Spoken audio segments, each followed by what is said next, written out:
Hello, all you Nightmare nerds, and welcome to what I am very excited to announce is a new Nightmare for this year, and it is a movie that we both have very, very, very, very strong opinions on. Fortunately, I think they're both in the same, favorability, I believe. I know some people are very on the extreme spectrums of this movie, but today we are talking about none other than the brand new indie sensation, is I guess what you could call it, Skinamarink. Hell yeah. So, hell yeah, Skinamarink. So, right off the bat, I'm just going to say, let's all take a second. I fucking loved Skinamarink. Same. Killian, would you like to... I really enjoyed Skinamarink.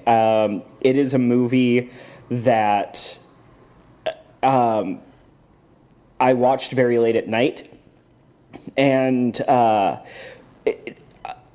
struggled staying awake through part of it, but only because of how late it was when I was watching it. But when it was over, I couldn't stop talking about it for a week and a half. Like, it was... Yes, same. I just couldn't shut up about the movie. And I think that that's a really good delineation of like what is at least worthwhile is if you have to talk about it after. I couldn't stop talking about it, and at the time I was really, really upset because I was the only one that anyone I knew that had seen it. And so this is how I first saw it. So it was playing in Thursday night previews that first week it came out. Mm-hmm. I was prepared to drive an hour to see it.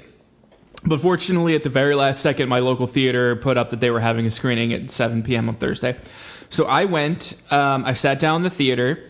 I, for the first 20 minutes or so, like everybody else who watches it, I had a really good time staring at the ceiling. And yep. I was, but like, I don't know. I think at that point, I was really like, oh God, are you? I don't know. I could go either way with this. I felt like at the time I could go either way with that, and I was leaning a little bit towards F this movie. And then there were maybe 8 people in my theater. 3 left within the first 5 minutes.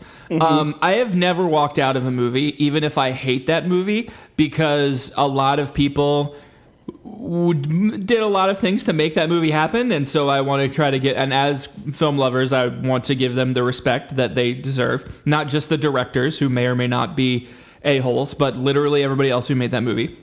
Mm-hmm. So I would never walk out of the movie. I was like, oh, I'm here to the end, period. Like, I'm not leaving.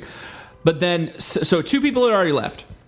Someone 3 rows behind me stands up in the theater, out loud screams, "Fuck this movie." And we're all like, okay. And then he starts screaming at everybody in the movie theater as he's walking out of the movie. He's like, "Fuck this movie. It's going so fucking slow. It's so fucking stupid. I don't know what's going on." And we're like, we don't care, sir. He had to make that up. He hated this movie so much that he had to make it about him.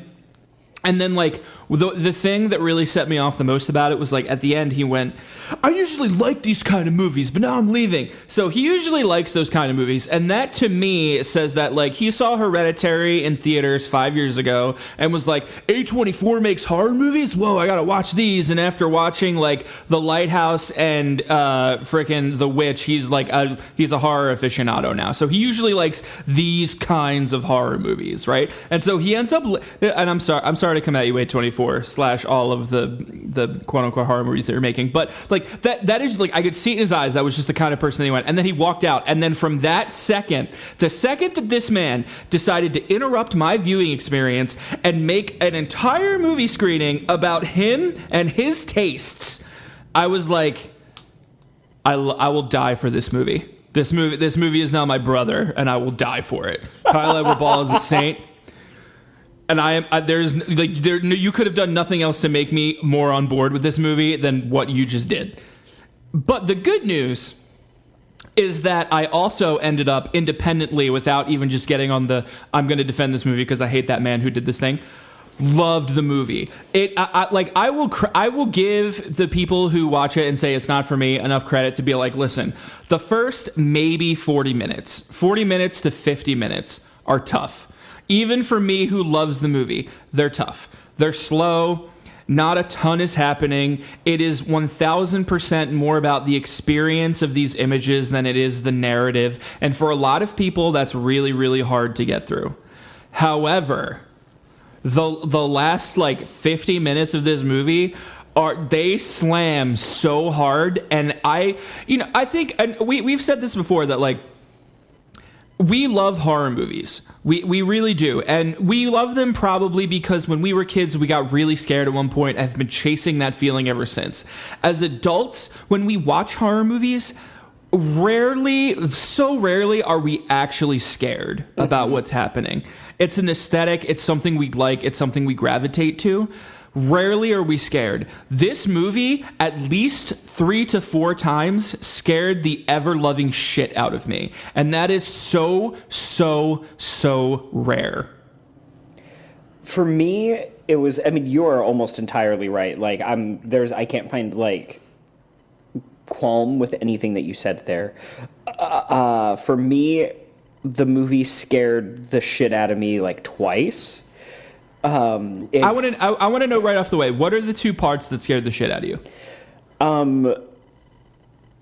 It was, I might upgrade it to 3, but it's, the first one is the obvious, the bedroom scene, the look under the bed scene, because that whole scene can go fuck itself. It's straight up a nightmare. Got that. And nothing happens in it. It's so the way that they craft that scene is so perfect and so terrifying. It's such an incredible tension cycle. So there's that scene, the Kaylee without the face. Yes. In the basement. That scene was also very spooky. And then the face at the end of the movie, finally seeing it and it just staring into you is also spooky. Dude, the phone didn't scare the shit out of you? No. This phone startled me. Dude, I see it coming and I'm still just no. Yeah, for me... I knew... The second time I knew it was going to happen, and it still scared the crap out of me. Yeah, no, for me, the phone just startled me. It was I was just okay. Yeah, no, it's... I think the movie's very effective at what it's doing. I do think, however, and you've heard me say this, the difference between... Okay, guys, I'm putting on my filmmaker hat. I'm sorry. There's a difference between a movie and a film.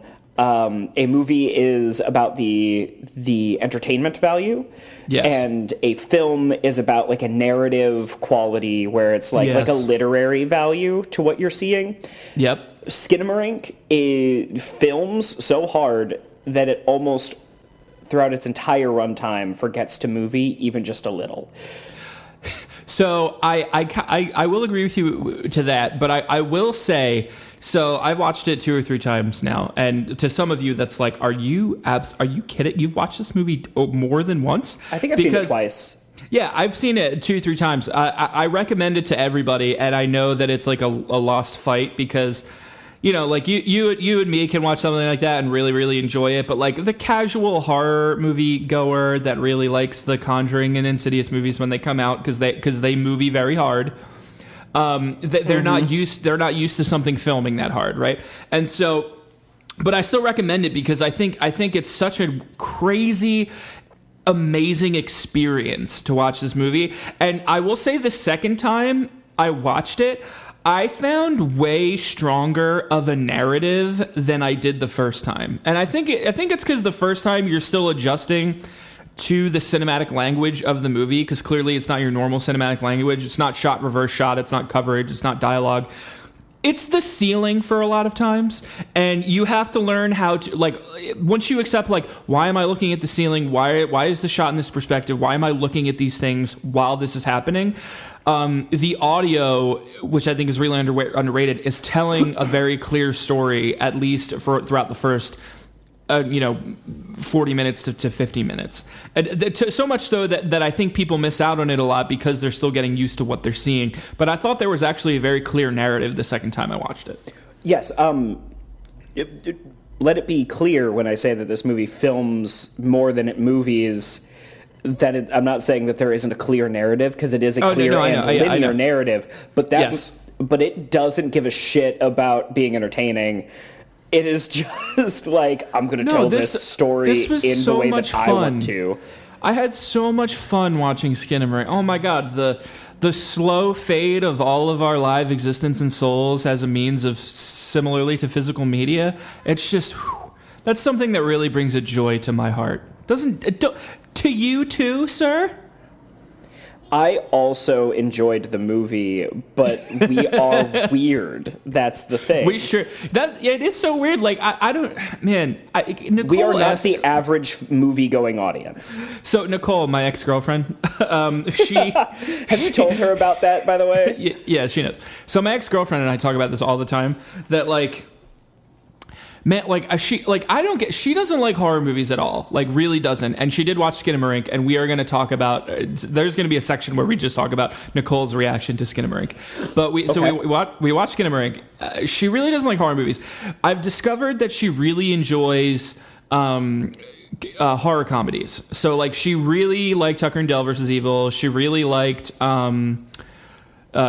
Freaky. So she likes the horror comedies. Tucker and Dale versus Evil is so good. It's so good. It really is so good. So she likes the horror comedies. I can get her to watch those. She really likes the Scream movies too, which is cool. I think they have like a bit of a meta thing going on that she can get into. Well, I mean, obviously that's like the whole thing with them, but like that's the part that she gets into.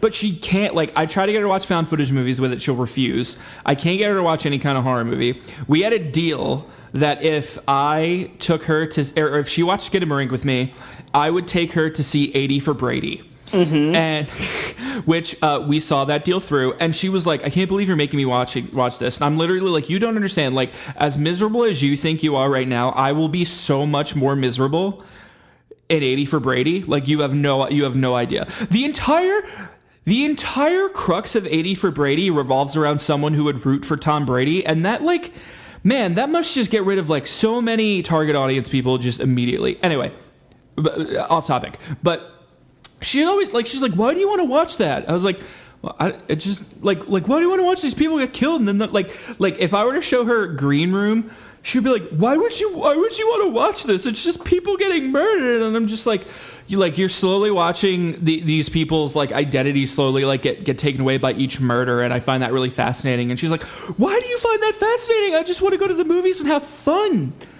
And that's so confusing to me. I'm like, you're not having fun? Like, what's going on? Like, you're not having fun watching this little girl have her mouth and eyes and nose being slowly taken away by an entity in the bed. Like, why don't people find this fun? I don't understand.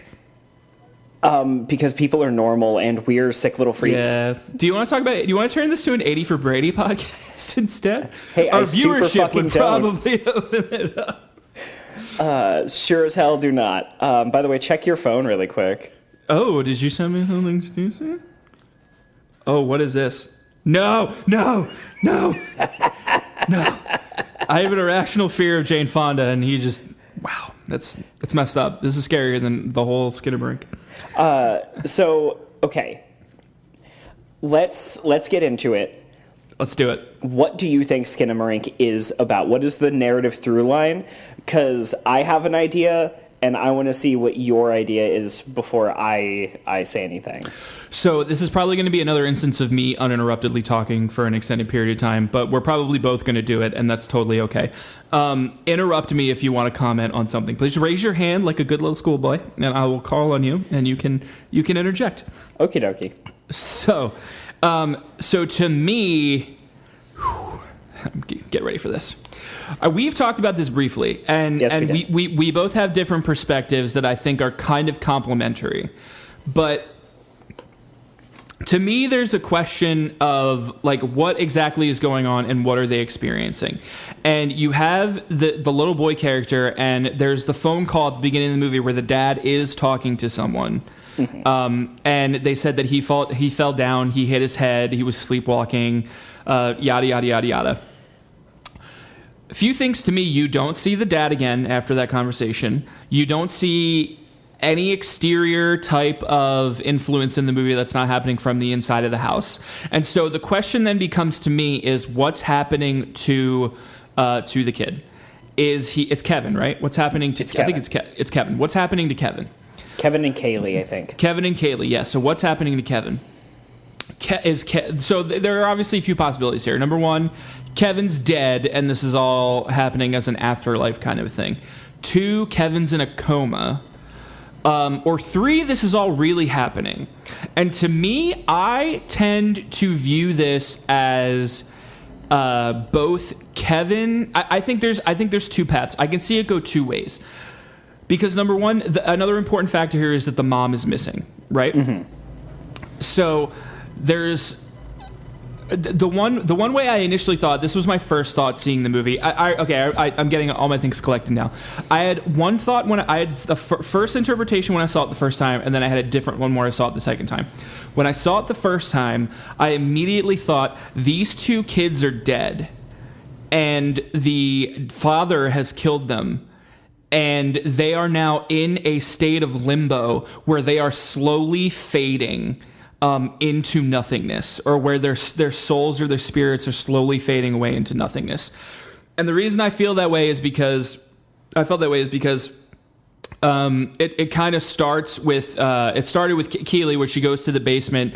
And she, the entity or whatever it is that's around them, maybe it's something after death, maybe it's something in the dark that's slowly eating away at their souls, right? And that it takes away her mouth, and it takes away her eyes, and it takes away her ears. And I immediately thought that these were like, it was slowly just taking away bits and parts of her, and that eventually she would turn into nothingness. And I felt like this was also reflected in what Kevin is going through. Because he goes into this room, he goes up, and we're going to get into the bedroom scene separately, because I think that's its own specific, like its own thing that we really need to dive into. Mm-hmm. But I really felt like he himself and his personality was slowly fading away, just like the toilets, like your need to. Your need to do your human businesses, like that's slowly fading away. The doors, the windows, the outside slowly fading away. The food slowly fading away. The light slowly fading away. But what I think is the scariest part of this is the actual way that the movie looks itself. And you and me have talked about how we kind of view this differently. To me, it feels like a VHS tape that has been watched over and over and over and over again, just like the cartoons that are in the background. It's a VHS tape that's slowly going over and over and over again, and slowly wearing until the actual movie itself is just nothing but grain, and the grain gets higher, and it looks like it's wearing, just like the souls and the identities of these kids are slowly wearing. And then finally at the end, when we come face to face with this entity, with what the nothingness that's finally taking away all of who Kevin is, it's so grainy that you can't even see it, and you can't even hear it, and it's so muffled. And that's because, just like a VHS tape on its last playthrough, it's almost worn completely clean, and there's almost nothing left. And to me, that was so horrifying and so scary. That being said, round 2, when I watched it, round 2, fight. To me, this really very much clearly felt like a story of divorce and the fracturing of the family going on between, like, in the actual perspective of the children. And that as the story progresses, like, we have the scene with the mom in the bedroom and everything, and they're very clearly turned away from each other. And that's also when Kaylee starts to disappear. And I had this feeling that, like, these kids were being separated from each other because they kept saying, like, oh, I just want my mom. Kaylee says, like, I keep wanting my mom. And so that's, to me, that was like, the mom is taking away Kaylee. The mom's getting custody because she kept crying for her mom. And so they eventually don't talk anymore because that's essentially what's happening is their family is deteriorating, being pulled away. And this could also be happening in some sort of coma where he hits his head because the mom wasn't home to help the dad take care of him or something like that. Like, I think that's definitely part of it. This injury is part of it. And maybe he's hallucinating this kind of deterioration of the family and the bonds that hold it together. And then I think that's still reflected in kind of what's going on with the deterioration of the actual film and video of itself, until eventually it turns into isolation, where it turns into this kid feels like he's alone at home without his family. And so he's stuck in this representation of what he thinks his family should be, but it's not there because they're slowly being torn and taken away from each other.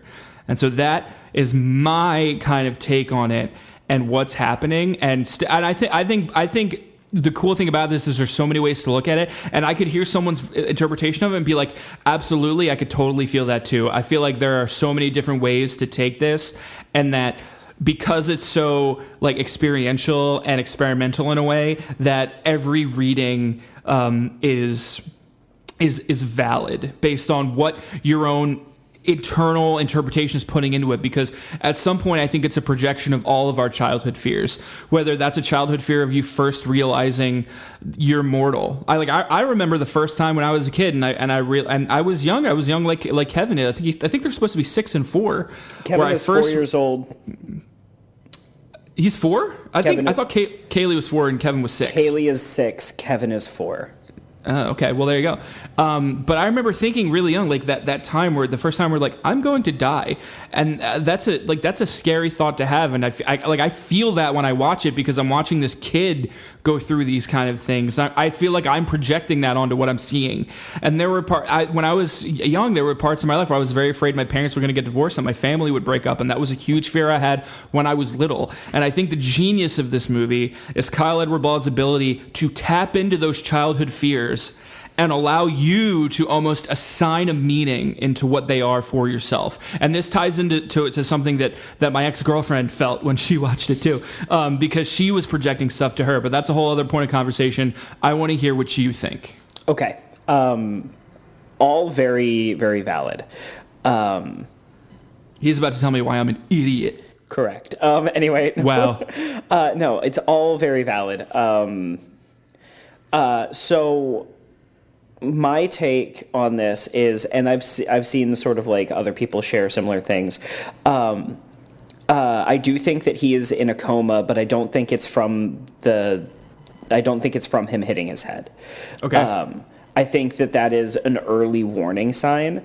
But before I go into what I think this movie is, I think that there's a really good inkling, or like a really good header for that, which is if you watch Kyle Edward Ball's film Heck, his short film, which is very much a proof of concept for Skinamarink. Yes. Like it is, if you like, out of all of his other like nightmare core short films, Heck is very much a test run for Skinamarink. And that being said, in Heck, it is ultimately about a child in purgatory who has died of cancer, going like and slowly disappearing. Yep. And I think ultimately that is what Skinamarink is. I think that that Kevin is the unfortunate recipient of a childhood brain tumor. Okay. You hear that he sleepwalks a lot, that he has trouble sleeping, and then he falls down a flight of stairs. He also seemingly plays hide and seek by himself, which like he like looks over and starts talking to things by himself, which means that he might be suffering from visual or auditory hallucinations. All of those things are symptoms of a brain tumor. And brain tumors are one of the most common forms of cancer for children to get. So I think he falls down the stairs, and they bring him home, and then later he goes into a coma because he's got a brain tumor.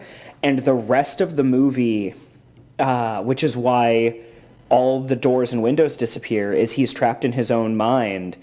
And sorry, I knocked my own microphone there. And the reason that, like, you no longer see his dad or his mom is because, like, if you watch the cartoons in the back of the movie, they are so prescient to what is happening. Like, they're telling you things in the background. One of the big ones is you see a funeral when they're talking about mom. Right. And so the movie is kind of telling you mom is dead, which is why nobody wants to talk about mom. Because mom is dead. It's also why you don't ever see her. The theory that I have is that mom died, and then he gets cancer, and dad stops visiting because he can't bear to see his son with cancer, and Kaylee stays with him for a long time, coming to visit, but eventually even she can't continue to come and stay, and so she fades away into obscurity because since she's no longer coming to visit him, he's no longer hearing her voice, because what is taken first is her mouth. So he's no longer hearing her voice. So he, like, his brain fills in the thing. And then later on in the movie, when you get the, like, blood spatter on the floor thing. Yep. If you look at the subtitles for that, there's a moment where it says, where you hear it's him screaming for his mom. And then there's a moment where the subtitles say older child screaming. Oh, interesting. So time passes as this is happening. And it's also, like, at one point they say it's like 5,000 days. 500 and something 500 something days. So it's implied that time is passing and he does get older. As 572 days. Yes, 572 days. So it's implied that he's getting older as this is happening. And then at the end, in the darkness, you see the face that you only ever see once prior in the movie, which is in a photo, and it is implied to be his mother's face, coming to him in the darkness and tells him to go to sleep. And then the movie ends. And it is my opinion that this whole thing is he's in this hospital for over a year and they're trying to save him. And they can't, and eventually his mother comes to him at the end and just goes, "It's okay, go to sleep." And he just passes away. God, what a happy ending. Well, I was going to say, way to bring the podcast up. We literally just before we started this finished our Gremlins podcast, and we went right into this one. And I asked, and if you've listened to that one, you know that we literally go off the rails in such a ridiculous way. And I literally asked Killian before we started, I was like, do you want to do Skinamarink first? Because I think Gremlins is going to be a little more upbeat. And he was like, no, let's just do Gremlins. Let's do it. So here we are crying. In our respective rooms, and I want to thank you for that, sir. But that's a really, really interesting perspective too. And this kind of goes back to what I was saying before. Like, I think what's really cool about this movie is that it can be interpreted very logically and not even just like, I think that's a stretch. I think it's very applicable to many different scenarios and different types of fear through childhood trauma or childhood terrors, essentially. Because my ex-girlfriend Nicole, right? Yes. So I forced her to watch it, and this is a great story. So we're watching this movie. And I pause it at 40 minutes because I want to go get a little snack. So I get up to get a little snack, and she sees that there's still an hour left in this movie. And she goes, "Oh my God, there's only 40 minutes have gone past." Because up until that point, not a lot has been going on. The ceilings are looking great, but there's not a lot going on in this movie. And I will freely admit that. I think, and a few critiques that I've heard is that this maybe could be like 15 to 20 minutes shorter. I don't know if I certainly agree with that, but, maybe a little bit. I think I'm one of those people who said this movie could be 15 minutes shorter. You're like, I think maybe make it 15 minutes shorter. But anyway, so... I'm still like 80. Look at the carrot that is 80 for Brady at the end of this, and she's like, "Okay, all right, we'll watch it." So she was frustrated with the movie up until that point. From that moment on to the end of the movie, my ex-girlfriend Nicole was visibly shaking, like on the couch, like so terrified and visibly shaking, and she almost cried at the end of the movie. Like I could tell she had a little something in her eye, and I looked at her after the movie and I was like, "Are you okay?" And she's like, "No, I'm not okay at all." And especially when he stabbed himself in the eye too, like that, like she was like, "What is going on?" Like she audibly let out a yelp, and like she couldn't help it. And I was like, "Take a moment, really digest yourself." And she was like, and she's been telling people ever since I recommended Skinamarink. She was like, "I didn't know that I had so much like pent up trauma and fears in my head." That as a child, apparently she was really afraid. Like her mom would travel a lot, and so her mom would travel for work a lot. And apparently, one of her fears was that like her mom wouldn't something would happen and she wouldn't come back, or that like she would leave and she'd never see her mom again. And so she was like very, very, very badly put into this scenario by this movie, that she was seeing like the parents slowly abandoning their kids, and that was the source of terror for her, which was a real source of terror that she was taking from her real life experiences, right? And like that to me is why this movie is so fascinating, because I think, and I've read a lot of different people online, I think what you're saying, like there's for sure like you could apply very specific logical reasons to put the like the brain tumor reading of it into effect. And I'd be really interested. This was dedicated to one of his friends, who was he puts him as like an executive or a producer or something like on the titles, and then it says dedicated to the memory of this person. It'd be really fascinating to see how that person passed away, because maybe it was some sort of, I mean, I don't want to speculate about this person. He was a real person, and I don't want to say that, but that might be something that leads into the narrative of this movie too, right? Like how his friend passed away. Maybe because he's dedicating it to him, that could be a very real reading of this that gives it more emphasis on this kind of like a child with sickness, child with a tumor or with cancer or something. But a lot of people are taking this movie and also being like, I didn't realize I was still afraid of this until I saw this movie, or I didn't realize I was still thinking about these things until I saw this movie, because it's something about it just perfectly taps into that way that you experienced the scariest and saddest parts of your childhood perfectly. Sorry, I am looking to see if I can find what happened. Yeah. It has not been released to the public as to why Joshua Buchalter passed away. Joshua Buchalter was the assistant director.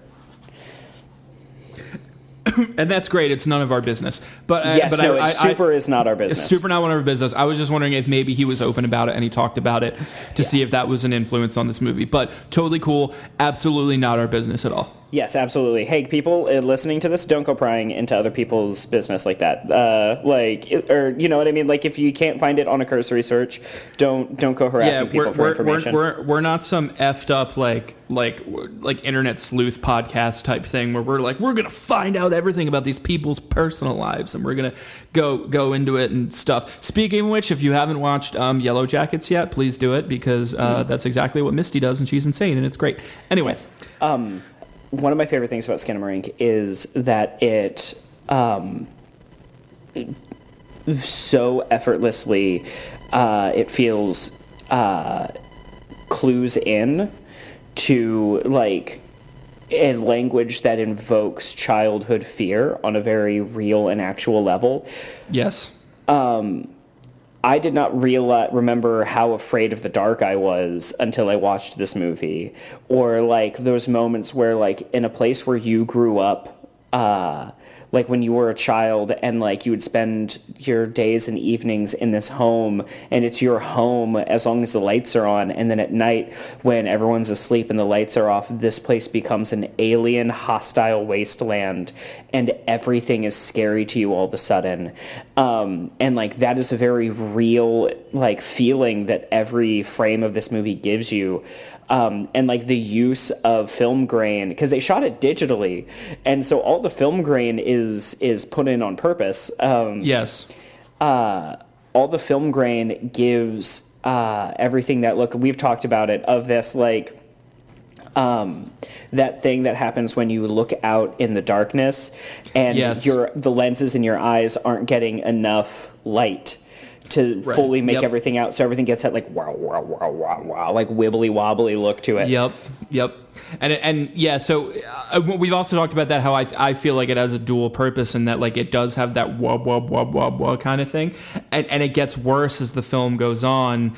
And something about like physical media in this movie to me just like go hand in hand, which is ironic because it was shot on digital, like you were saying, but like it just feels like as Kevin's soul is slowly deteriorating, so is the movie itself, and that to me is one of the most horrifying things about it that still sticks to me. Like that when you're finally face to face with what you see through that immense amount of warble and grain and muffle at the end, where you finally face to face with it and you can barely see it because you feel like Kevin's barely there anymore. Like that to me is what horror is about. It affected me so deeply emotionally and psychologically, just through how like the vision of how it was shot and how they could use that noise that we see when things aren't, when we're in a dark house, and that noise that we see when things start to fade after we've watched them so many times that it becomes part of who we are, right? Like that to me is so scary. Yeah, it is scary.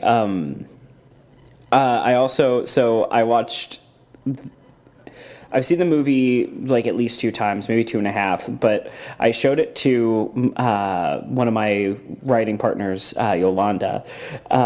We sat down. We sat down. I wanted to shout out to her. Yeah, Yolanda. We sat down to watch it. And it was, I mean, truly one of the most frustrating movie watching experiences of my entire life, because she does a thing where if she doesn't immediately connect with the movie, she will just not allow herself to connect with the movie. Like, she'll just like talk through it and like shit on the movie, especially if it's like an atmospheric movie. She will refuse to allow the atmosphere to actually settle in. And I feel that it's like a self-defense mechanism where she's like, well, if I shit on this movie constantly and don't allow this movie to set in, then I'm not going to get scared. And and so we get past the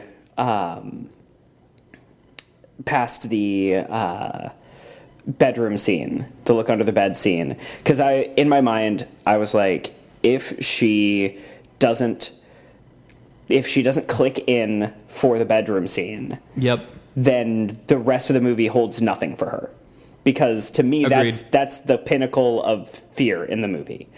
And so if that scene does nothing, then we can just stop the movie here. And it did nothing, and we stopped the movie there. And later I finished the movie. But it was this thing where she was like, afterwards we were talking about it, and she was like, here's the thing, is as much as I didn't like the movie, I can't say anything bad about it. She was like, everything is done so purposefully, and it's clear that it's so purposefully done, that it's like, it's not poorly made. It's just, she's like, I like all the ingredients, I just don't like the flavor. And then later she was telling me, like a week later, she was over again, we were working on something, and she was like, I've been telling fucking everybody about this movie. And she was like, and I can't, even a week later, find anything bad to say about this movie. She goes, I didn't like it, but I can't find anything bad to say about this movie. I still like, I can't stop thinking about it, and it just really, it's something about it. It's just like a seed in your brain that just expands and roots are growing there. I just can't stop thinking about Skinamarink.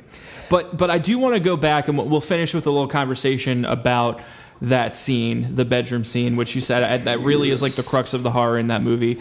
And there are certain scenes in movies that, like, I call them the oh shit moments, right? Which is not very original, but to me, that's what makes sense. And there's scenes in movies where the first time I see them, they're happening.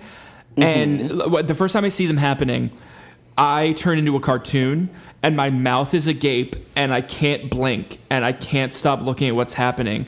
And I just, it's like a transcendent experience where I feel the movie and everything it's doing and everything it's trying to do because of this oh shit moment. Yes. For example, one of my favorite oh shit moments is Parasite.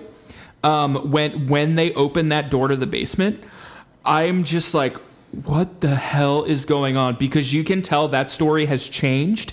It's changed immediately, and you have no idea how it's going to change after they go down that door into the basement. And once that you lock in, and because up until that point, it's like another thing with like up until that point in that movie, you're pretty sure that this is just like a weird story about these people like housekeeping and driving for the like you don't know where it's going to go, and then it gets to that point, and I can't like. It's a moment I just can't stop thinking about, and I'm locked in, and I need to know what's behind that door, and I can't believe what's going on. That to me is one of my favorite oh shit moments. The go upstairs into once he enters that bedroom, that is a huge. It is a huge. Oh yeah, sorry. Once it is Kaylee, you're right. Once she enters that bedroom, that is a huge oh shit moment, and I can't shake it. And I find it's really interesting that scene specifically is shot almost via like found footage too. Some of the movie is, but the majority of it isn't. But that specifically, you are Keely, and you are walking into the bedroom, and it is you who is doing it. And what happens after that is just it changes that movie. It changes it, and it changes it to a different and next level of horror than you've experienced before, and I think it's so fascinating. Yes. So a little bit like in general about the whole movie, and then specifically about the scene, is that one of the things this movie does wonderfully, and I think it's one of the reasons that it like sticks out to me, is like there's a mastery of tone in the movie. Yes. And it just there's like an oppressive, like griminess to like it makes you feel bad watching this movie, and that's really really like it's such a good mood piece. But that being said, the bedroom scene, the look under the bed scene, I watched that scene, and I was sitting in the chair, pulled back into the chair. When I get tense, it's like my upper body tenses, and I sort of like get like werewolf arms, like Lon Chaney Wolfman arms. Yep. And they're like up, and I'm just flexing my hands, just locked in on the screen, just like. Dude, there was a hot rock in my stomach in the theater. Like I couldn't like my ab muscles get all tense, and I'm just because I have a lot of ab muscles, obviously. Oh my god! But they get all tense, and I'm literally like I'm clutching the armrest in the theater, and my mouth open, eyes wide. I can't blink. Eyes are wide open. And the thing about that scene that is like this is such a cliche, but I've never felt it more than I have in this scene. The silence in that scene weighs 1,000,000 pounds. Yes, it is so heavy. Yes, it is like everything about that scene. I think that scene specifically should be taught in like horror classes and in general, even in just film classes, like how to. Like a great way to build tension, because everything in that scene is designed to put you in a headspace, and that headspace is I'm gonna get fucking got. Yep. I was watching it, and the entire time I was like, this is a nightmare that I have had. It felt like I was watching a nightmare that I had put up on the screen. And everything was like, it was the perfect amount of surreal where there was sort of a dream logic to everything about that scene. I think something too about it, which is it really affected me, is like I said, it is shot from an almost found footage perspective, so you are Keely in that moment, right? Yes, that is a big thing.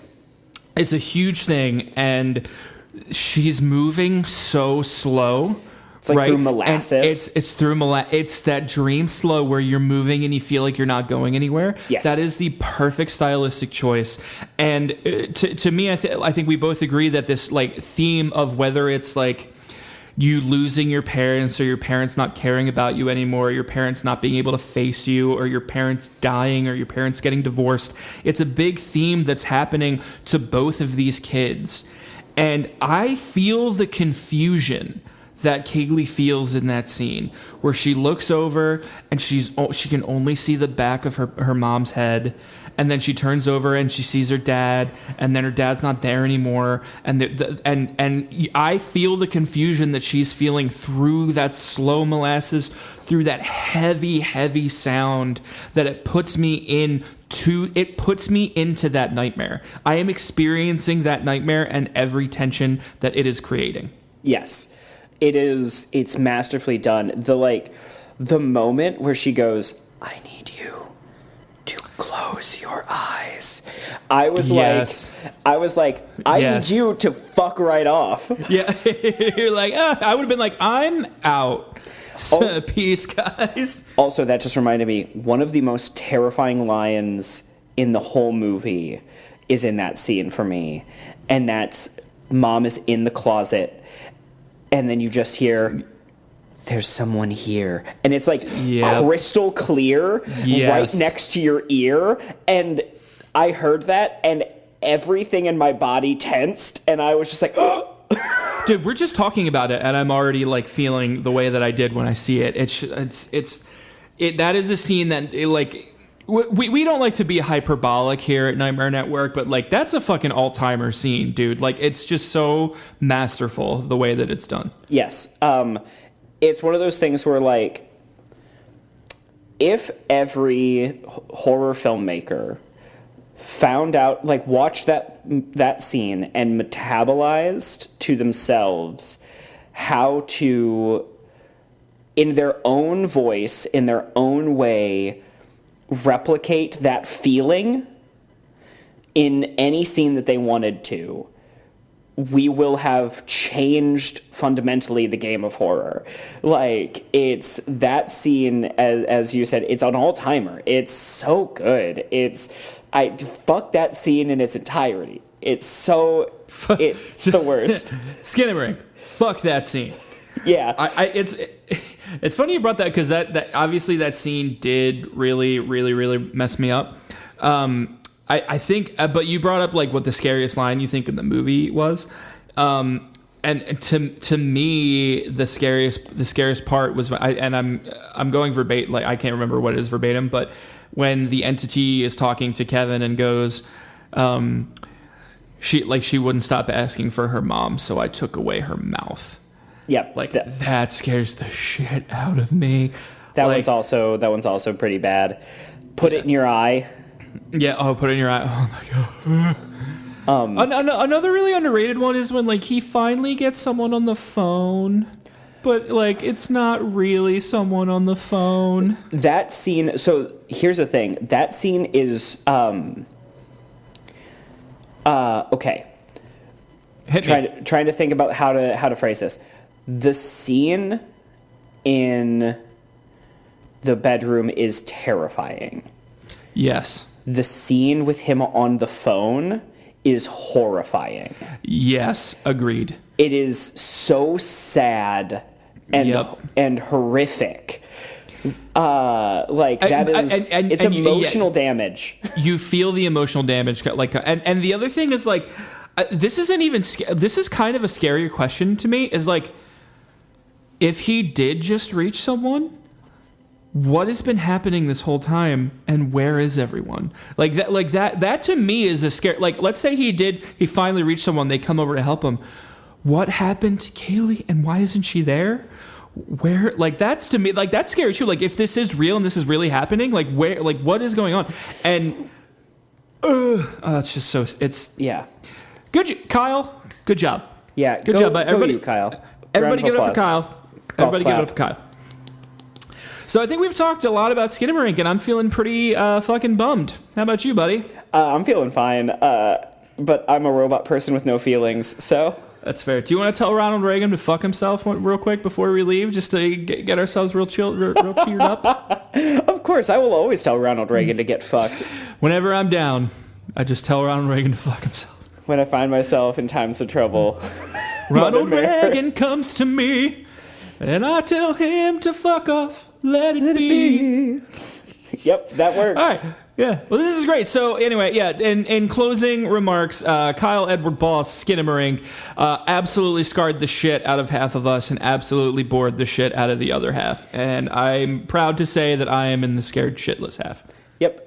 My closing remarks are, I understand why some people don't like it. I understand why it's polarizing. It is a movie for me. But I do not shit on anybody for not feeling the same way about that movie. I tend to agree, but I do want to advocate that I've said to a lot of people, like, you just need to watch it, and they get like 30 to 40 minutes in and they give up. And I do have to say, like, the real sticking points, the real staying, and that's before the bedroom scene. Yes. Like, you got to get to that scene. Like, you really have to power through. I think the bedroom scene is like 45 minutes in, so that means they cut off just before.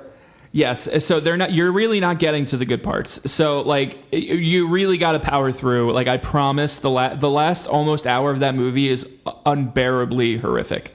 So please give it a go. Yep. Remember, guys, confirm your kills. Remember, everybody, fuck Ronald Reagan and confirm your kills. Fuck Have Ronald a good Reagan. one. Fuck Ronald Reagan. Goodbye. Bye. Thanks for listening to Season 3 of Nightmare Network. Don't forget to like and subscribe, and keep an eye on all of our socials for special announcements and videos. Remember, here at Nightmare Network, you share your scares.